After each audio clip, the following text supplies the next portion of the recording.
சிவத்தன்மை கொஞ்சம் நமக்கு வந்து அவருடைய அருள் நமக்கு வந்து ஒரு துளி நமக்கு இப்ப கிடைச்சிருக்கு. ஒரு துளி கிடைச்சிருக்கு. அது ஒரு பெரிய குடம். ஒரு துளி நமக்கு கிடைச்சிருக்கு. அவ்வளவுதான் கிடைச்சிருக்கு. ஆனா நமக்கு இப்ப அது வேணா கொஞ்சமா புரிய ஆரம்பிக்குது. புரியுதா?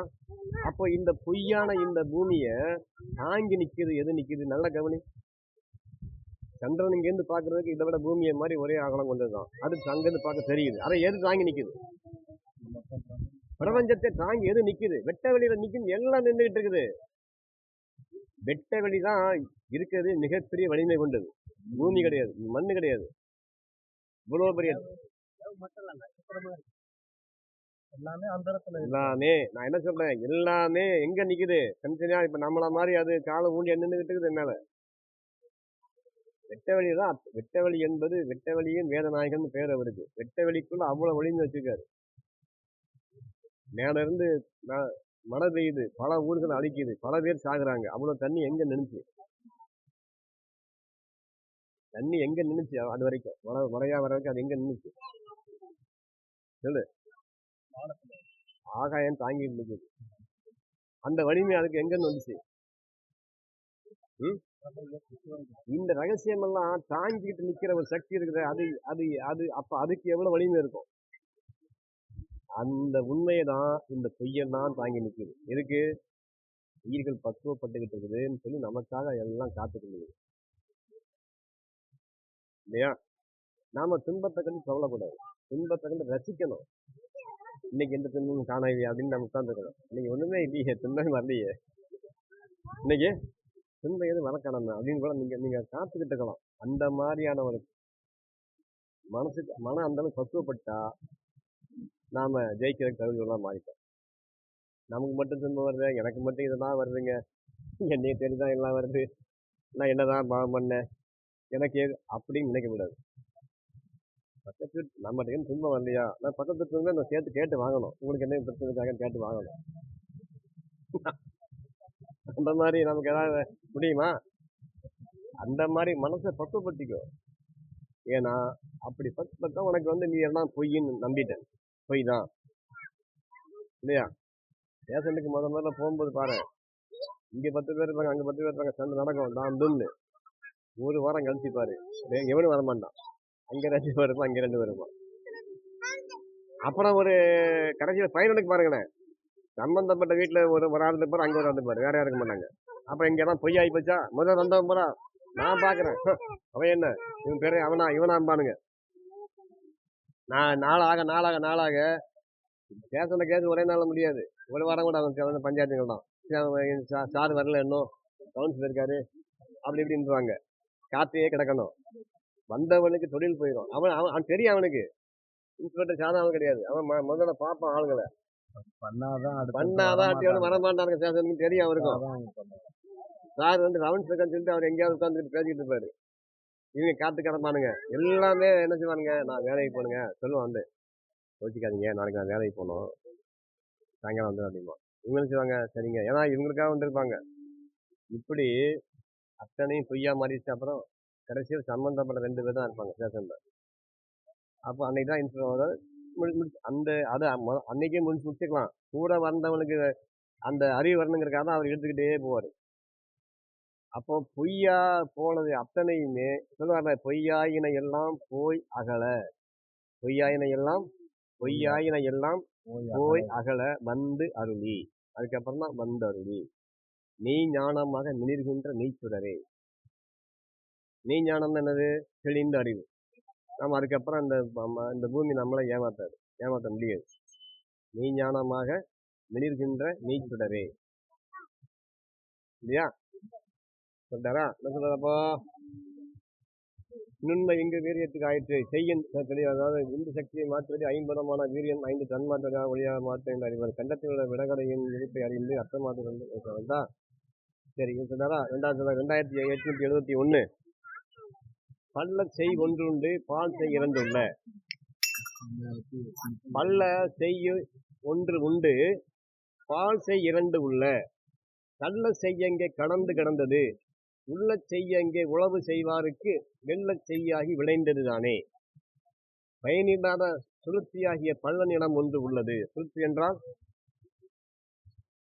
சொப்பனம், சுளுத்தி என்றால் மயக்கம் இல்லையா? ஆமா, மயக்கம். சொல்றாரு, பயனில்லாத சுளுத்தியாக பலனிடம் ஒன்று உள்ளது. பயிர் விளைவில்லாத சாக்கிரம் சொப்பனமாகிய 2 குணங்கள் உள்ளன. காண்பதற்கு அருமையான ஆன்மாவாகிய கள்ளச்சை தன் உண்மையை உணராது நிலையில் பயனற்று இந்த 3 அவத்தைகளும் கடந்து இருந்தது. இந்த 3 அவத்தையும் உடம்புக்கு உண்டு. சாக்கிரம், சொப்பனம், சுளுத்தி. சாக்கிரம் என்றால் நினைவு. இப்ப நாம எல்லா தத்துவம் நமக்கு வேலை செய்யுது. சாக்கிரம், அதாவது நினைவோடு நல்லா தெளிவா இருக்கணும். நினைவு சாக்கிரம். சொப்பனம் என்றால் இங்க கேட்டுக்கிட்டே இது உனக்கு திடீர்னு வரும், சொப்பனம் வரும். கேட்டுக்கிட்டு இருக்கும் போதே அங்க பார்ப்பேன், தடம் மட்டும் ஆடும். முன்னாடி இருந்துச்சு, இப்ப கொஞ்சம் குறைஞ்சிருக்கு இல்லையா? என்ன செய்வேன், என்னைய பார்த்துட்டே இருப்பேன், இப்படி ஆடுறேன். அது வந்து சொப்பனம். கவனம் வந்து பார்வைங்கிறது கவனம் மாறும், அது சொப்பனம்.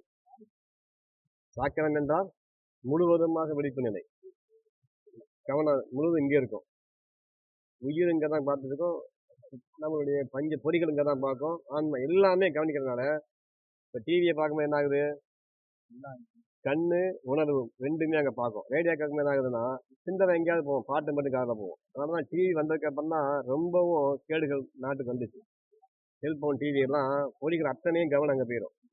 இப்போ நமக்கு என்ன ஆகுதுன்னா நல்லதோ கெட்டதோ அப்படியே பதியும் மனசுல. ரேடியோ அந்த காலத்துல அவ்வளோ தீங்கு கிடையாது. அது காதில் நம்ம அனுபவிச்சா தான் உள்ள போகாது. பேசிட்டே ரேடியோ கேட்கலாம், பேசிட்டே டிவி பார்க்க முடியாது. அது மாதிரி புலன்கள் 5மே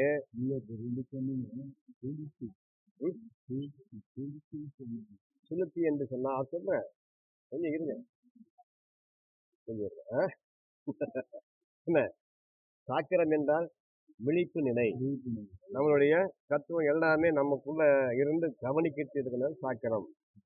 சொப்பனம் என்றால் இங்க கவனம் பாதி இருக்கும், பார்வை வந்து வேற எங்கேயாவது இருக்கும். அதாவது பார்வை இங்க தலையை மட்டும் தம்பி ஆட்டிக்கிட்டு இருப்பான் சில நேரங்கள்ல, பார்வை அங்கேயே பார்ப்பான், கவனம் அங்க இருக்கும். அப்ப என்ன ஆகுது, சிவபெருமான் வந்து இந்த நம்மளுடைய இந்த ஆகமத்தை வந்து பார்வதி சொல்லியிருக்காங்க, சொல்லிக்கிட்டு இருக்காரு. அந்த அம்மா போய் கேட்கறது சொல்றாரு. அந்த அம்மா என்ன பண்ணுதுன்னா பக்கத்துல இது ஓடையில வந்து மீன்கள் நல்லா நெறிஞ்சிட்டு போயிருக்குது. அதை கேட்டுக்கிட்டே அதை பார்த்துக்கிட்டே சிவபெருமான் கேட்டாங்களாம். அவர் என்ன பண்றாரு, உடனே பார்த்த உடனே பார்வை இங்க இருக்கு, கண்ணு மனம் இங்க இருக்குது, பார்வை அங்க இருக்குது. அப்படி விட்டுட்டு நீ போய் ஒரு ஜென்மத்துக்கு நீ போய் கீழே மீனவ பெண்ணா பிறந்துட்டான அனுப்பிச்சு. அதுக்கு பேர் தான் சொப்பனம். கவனம் வந்து எப்போதுமே வாங்குறத கவனமா இருக்கணும், எந்த பொருளையுமே. அந்த கவனம் இல்லைன்னா உயிருக்கு வேண்டிய ரகசியம் போய் சேராது. கோவிலுக்குள்ள ரொம்ப முக்கியமா இருக்கணும். இந்த சக்தியெல்லாம் வந்து இறைவனால் ஊட்டப்படுவது. இதையும் நம்ம கவனமா கேட்கலன்னு சொன்னா மறுபடியும் இன்னொரு ஜென்மம் நமக்கு தேவைப்படும். ஆகம ரகசியங்கள் வந்து இறைவனால் ஊட்டப்படுவது. இது பத்திரிகையில வராது, கதைகள்ல இருக்காது. யார் மூலமாவது அவரு இப்போ யார் மூலமா யாருக்காவது ஊட்டுறான்ட்டு இருப்பாரு. அந்த நேரம் கேட்கறவன் தான் பண்டிதனாகும் இல்லையா? கேட்கறவன் தான். இப்ப காதை மட்டும் செவியை திறந்து வையும்பாங்க. என்ன காரணம், கேள்வி ஞானம் தான் படிக்கிறத விட அதிகமா பதியும். படிக்கிறத நம்ம எங்கேயாவது பார்த்துட்டே படிப்போம். கேள்வி ஞானம் மட்டும் இருக்கிறவங்களை வந்து பண்டிதன் ஆகிடுவோம். அது மாதிரி என்ன ஆகும்னா நம்ம தத்துவங்களை வந்து நம்மளை செய்ய விடாத இருக்கிற நோக்கமே என்னன்னா இந்த சாக்கரை நமக்கு வந்து குறையிறதுதான் காரணம். அப்போ என்ன செய்வது, இது முதல்ல கேட்கணும். அப்போ பயனில்லாத சுளுத்தியாகிய பள்ளன் இடம் ஒன்று உள்ளது. பயிர் விளைவில்லாத சாக்கிரம் சொப்பனமாக 2 நிலங்களும் உள்ளன. காண்பதற்கு அருமையான ஆன்மாவாகிய கள்ளச்சை தன்மை வளராத நிலையில் பயனற்று இந்த 3 அவத்தையிலும் கடந்து இருக்கும். இந்த 3லையும் கடந்து இருக்கும் சொல்லிட்டு சொல்றாரு, தன் உண்மையை உணர்ந்த உள்ளமாகிய நிலத்தில் பொருந்தி சிவத்தொண்டாகிய உளவினை செய்வாருக்கு. முதல்ல சிவத்தொண்டில தான் ஆரம்பிக்கணும். ஆன்மீகத்துக்கு வந்த ஒண்ணு தம்பி செய்யற மாதிரி உணவார பணி. ஆனா அங்கேயே தேங்கிடக்கூடாது. உணவார பணியில நான் 40 வருஷம் பண்ணிக்கிட்டு இருக்கிறேங்கிறவங்களுக்கு அங்கேயே நின்றுட்டாங்கன்னு அர்த்தம். உணவார பணி முதல்ல ஆரம்பிக்கணும். திருநெல்வேலியில முதல்ல கும்பிட்டோம்னா அப்புறம் அப்படியே கொஞ்சம் கொஞ்சமா பெருங்கோயில் வரணுங்கிற மாதிரி உணவார பணி தொண்டுலாம் முதல்ல ஆரம்பிக்கணும். அப்புறம் அதை கடந்து ஆன்மா கொஞ்சம் பக்குவப்பட உட்கார்ந்து தியானம் பண்ண ஆரம்பிக்கணும். இது நமக்கு ஒரு சுகமா இருக்கும். சாமி வாங்க சாப்பிடுங்க, வேலை செய்யுங்க, சாமி மாதிரி வேலை நல்லா வேலை செய்யறதுக்கு ஆளே கிடையாது. இது ஒரு ஒரு ஒரு புகழ் சேர ஆகுது, அந்த புகழை சேர விடாது.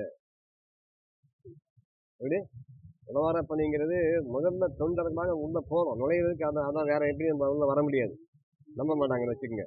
சில தொண்டுன்னு ஒன்று உண்டு. அதனாலதான் முதல்ல வந்து சாலோகம்பாங்க. சாலோகம் என்றால் ஸ்டேஜ், ஃபர்ஸ்ட் ஸ்டேஜ். அது சாலகம்னா இறைவன் வாழுகின்ற பூமி. பூமின்னா அந்த கோயிலுக்குள்ள தொண்டு செய்யறவங்க பேர் சாலோகம்.